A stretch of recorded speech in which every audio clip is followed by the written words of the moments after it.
You coming with me. Pick someone else.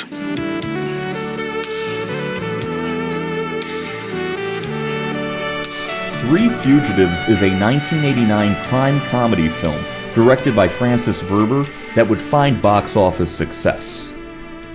Nick Nolte stars as Daniel Lucas, a career bank robber released on parole after serving 5 years at McNeil Island Prison in Washington State. Lucas decides to hitch a ride with an old law enforcement acquaintance, Tacoma, Washington police detective Marvin Dugan, played by James Earl Jones, and Detective Tenor, played by Alan Ruck. But I try to look at the bright side, Lucas. You get out, knock over a bank or a jewelry store, and I bag you and make lieutenant. Don't count on me for any more promotions. Right. Done. Sorry to disappoint you. I don't want to die on the inside. Yeah, Lucas, you'll be the straightest man in the world, and one day you walk past the bank and the fun will begin again. You think so? You want to bet? Okay, Dugan, I'll rob a bank for you. Give me a ride. You want me to drive you to a bank? Lucas has the officers give him a ride to a local bank. Here we are, Pacific National. Fine, thanks for the ride, guys. Both Dugan and Tenor are skeptical that Lucas will stay on the straight and narrow. Think he's really going straight? Nah. 14 armed robberies. 14. Those guys don't make career changes. I don't know. I kind of had the feeling he was serious. I kind of had the feeling you're naive.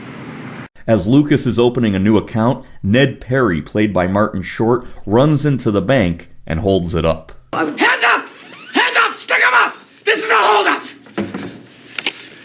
I said stick 'em up! You see this? Do you know what this is? It's a grenade! And I'm pulling the pin, so no funny business!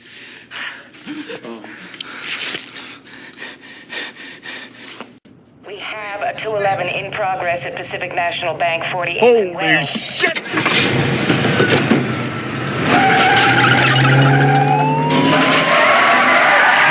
After a silent bank alarm is tripped, the incompetent bank robber decides to take a hostage and chooses Lucas. You coming with me. Pick someone else. What? Give yourself up. You don't have a chance. Get moving! Come on! Here he comes. I still can't believe it. The police, including Dugan and Tenor, believe that Lucas has robbed the bank. You asshole. Excuse me? You're a fucking asshole.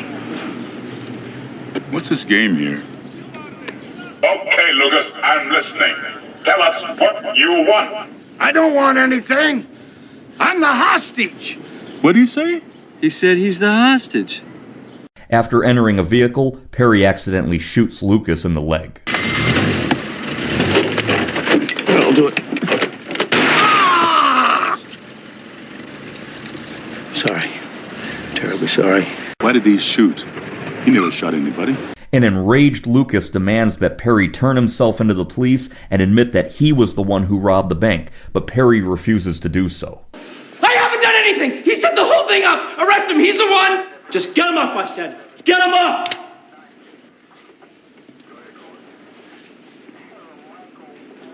What did you just say? I warned you, I am not going to prison. Fleeing from law enforcement, Dugan and Tenor investigate Perry, discovering that he would have had a motive to rob the bank. 2 years ago, his wife died. He cracked. Couldn't do his job, apparently. They laid him off.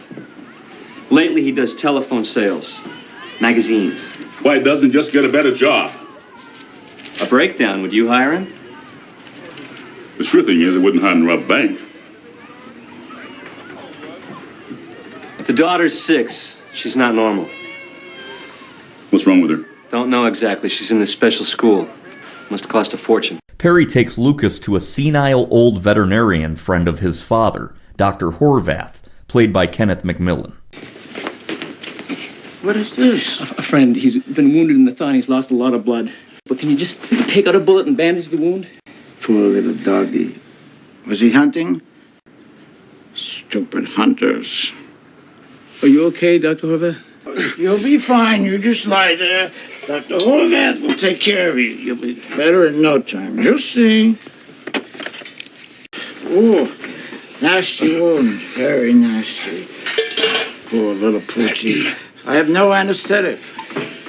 Here. Bite on this. Get me out of here!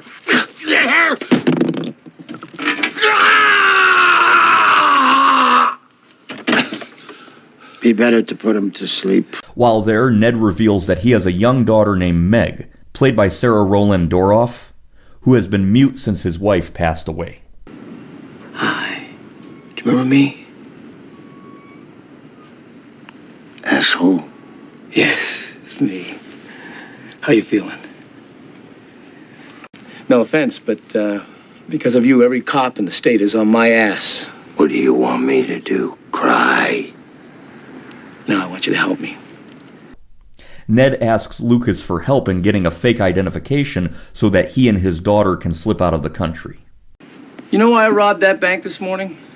For my little girl who's sick, to pay for this special school that she goes to. And they're not going to put me in jail, okay? They're not going to take her away from me. What's it to me? I couldn't pay my rent either. I was just about to be thrown out. And when you're homeless, then they take your children away. That's why I'm in this mess. Please help me. If I am arrested, I am going to drag you into this. I'm going to make you look as guilty as hell. And I know that's a terrible thing to do, but I'm going to do it anyway. Because the only thing that matters to me is my little girl. I'm sorry about this. I really am. Goodbye.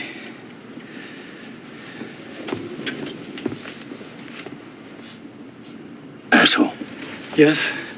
Bring me that phone. When Lucas sends Perry to an old acquaintance of his, Charlie, played by Bruce McGill, Charlie turns the tables on both Perry and Lucas. They want $50,000. $50,000 or they'll turn me over to the cops. No, just tell them that I took you hostage, okay?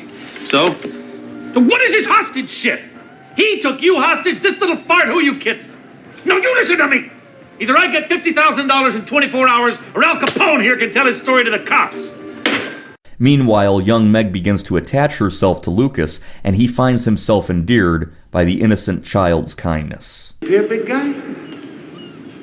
This is our place. I'm gonna need a little rent for the room. Your dad? Your money? Your pants. After Lucas saves Perry from Charlie and his thugs, he forces Perry to sign a confession, admitting to the robbery and proving Lucas was innocent. About to leave, the mute Meg finally speaks. Thank you for everything, really. Don't go. And again, I'm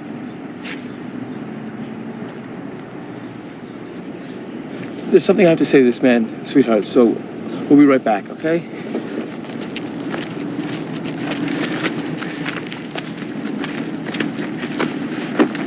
What? She talked. I heard. So why are you whispering? That's what the doctor said. I don't want to block her again. Make like nothing's happened. I mustn't cry. Don't let me cry.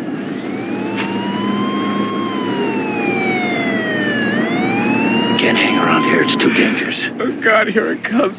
With Lucas fully vindicated, the police are still on the hunt for Perry, who needs Lucas's help now more than ever.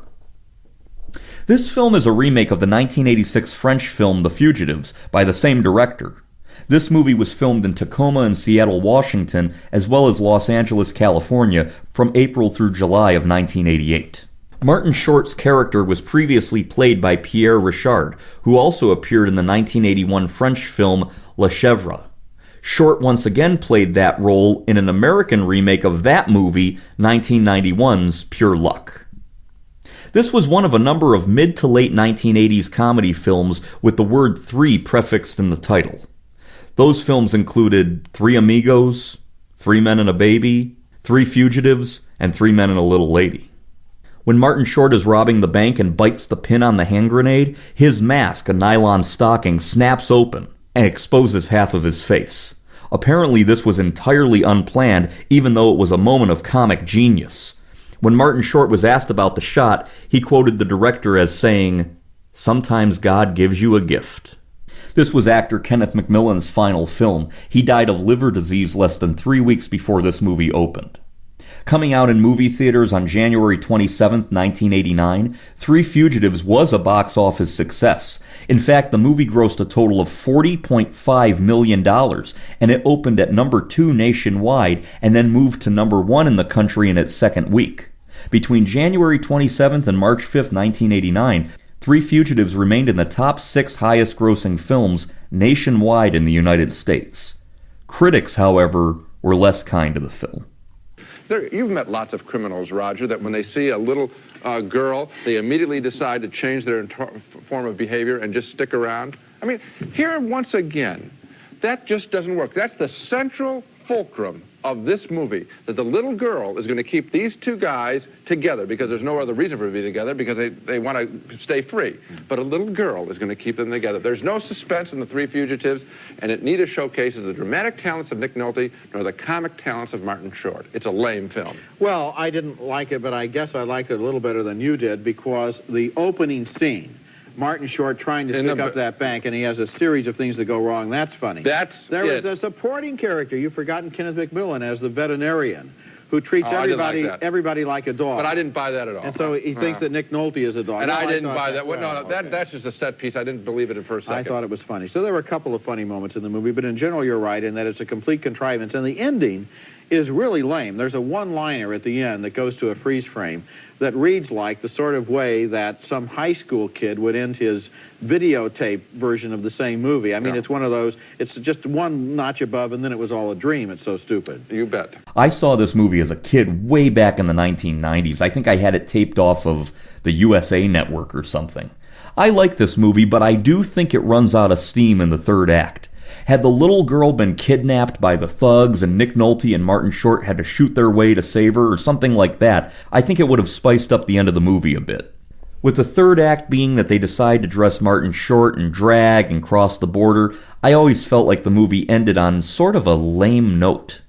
Nevertheless, I would recommend this movie to any fans of Nick Nolte or Martin Short. I love how Nick Nolte just drags Martin Short along like he's just a little twerp and just... 5 years in jail! 5 years! I just got out this morning. I'm out 1 hour and you have me up to my neck in shit. Sorry, you're turning yourself in. You're clearing me completely. You're telling I'm innocent. I'm going to blow your head off. James Earl Jones is great as always, and it's nice to see Alan Ruck in a role some 3 years after his iconic role as Cameron Fry in the iconic 1986 film Ferris Bueller's Day Off. One memorable aspect to this movie, if you look on the internet, people always talk about the music. The music by David McHugh is actually a pretty memorable part of this movie. It's almost kind of out of place and distracting. Classic late 1980s saxophone. Overall, this is a quick movie that I would watch on a day when you're under the weather or just want to have a nice guilty pleasure. If you're in the mood, then check out Three Fugitives.